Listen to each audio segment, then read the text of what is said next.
Ok, shalom, shalom, soyez bénis dans le nom de Jésus. Et j'aimerais te partager une petite parole qui te fera du bien par la grâce de Dieu pour que ce mois de mars qui commence aujourd'hui soit glorieux dans le nom de Jésus. Alors, cette parole, elle est tirée du livre de Luc chapitre 22, verset 31, où Jésus dit « Simon, Simon, Satan vous a réclamé pour vous cribler comme le froment. Mais j'ai prié pour toi afin que ta foi ne défaille point. Et toi, quand tu seras converti, affermis tes frères. » Eh bien, dans ce passage, le Seigneur nous explique quelque chose. Il nous dit, Pierre, qui était Simon, il dit, voici ce que l'ennemi a prévu pour toi. Il a prévu de te cribler comme le froment. Cribler comme le froment, vous savez, le froment, c'est comme une plante qui ressemble au blé, voilà, et il y a des grains au bout.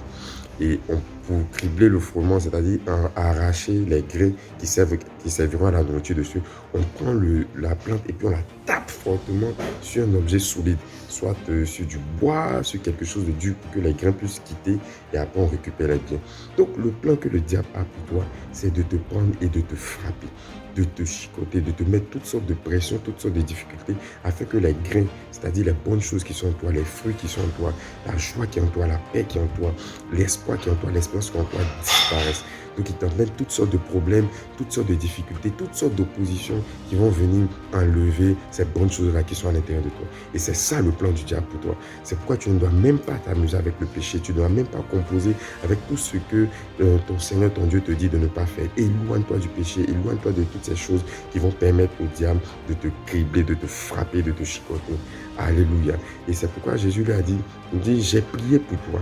Et la réponse de Jésus à la réclamation du diable, est-ce que le diable a prévu de faire, n'était pas de prier pour que cette réclamation soit empêchée. Non, Jésus a plutôt prié pour que la foi de Pierre ne défaille pas. Il dit, j'ai prié pour toi afin que ta foi ne défaille point.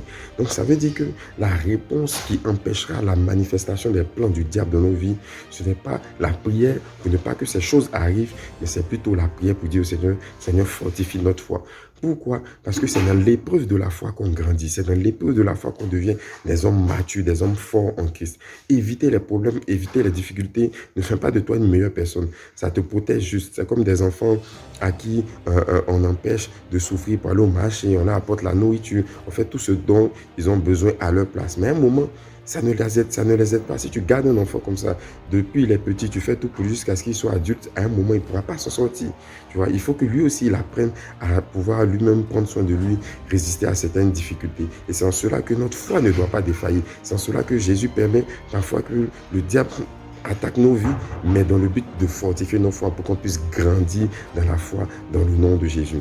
Et lorsqu'on grandit dans la foi, qu'est-ce qui se passe? Il dit, lorsque tu seras converti, tu affermiras tes frères. Donc, lorsque notre foi ne défaille point, que notre foi devient solide, il y a une conversion qui s'opère. La conversion, c'est la transformation. Donc, il y a une transformation à l'intérieur de nous. Des choses qu'on n'était pas capable de faire, on commence à les faire.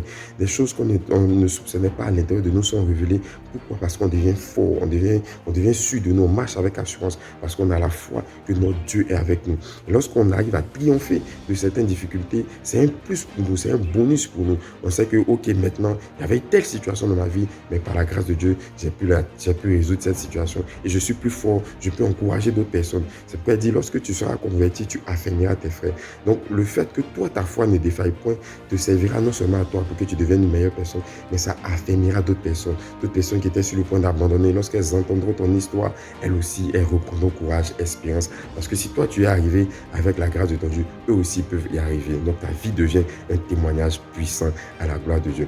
Alors, je veux prier pour toi ce matin, disant au Seigneur que si ta foi avait commencé à baisser, si ta foi avait commencé à faillir, si le diable avait déjà commencé à te fouetter, à te cribler comme le froment dans ta vie de famille, dans ton travail, dans tes relations avec les autres, etc., que le Seigneur te donne la force et la capacité de renouveler ta foi, que ta foi redevienne vivante, que ta foi redevienne forte dans le nom de Jésus et que tu triomphes dans ce mois de mars par la grâce et par la faveur du Saint-Esprit. Je te vois réussir, je te vois être affermi, je te vois progresser, je te vois être béni, je te vois être sanctifié, restauré et oint.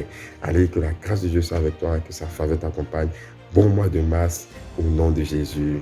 Amen. Sois béni.